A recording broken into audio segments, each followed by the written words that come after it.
You ask Tiger to solve. This deals with linear equations with one unknown. The final result is w equals 9. Let's solve it step by step.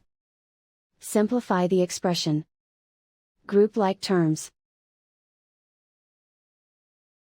Group the coefficients. Convert the integer into a fraction.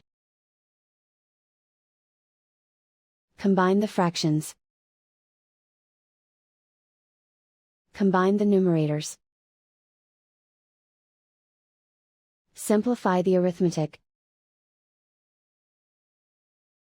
Group all constants on the right side of the equation. Subtract 13 from both sides.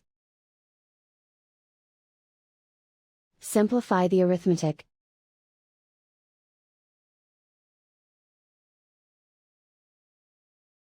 Isolate the w. Multiply both sides by inverse fraction 3/1.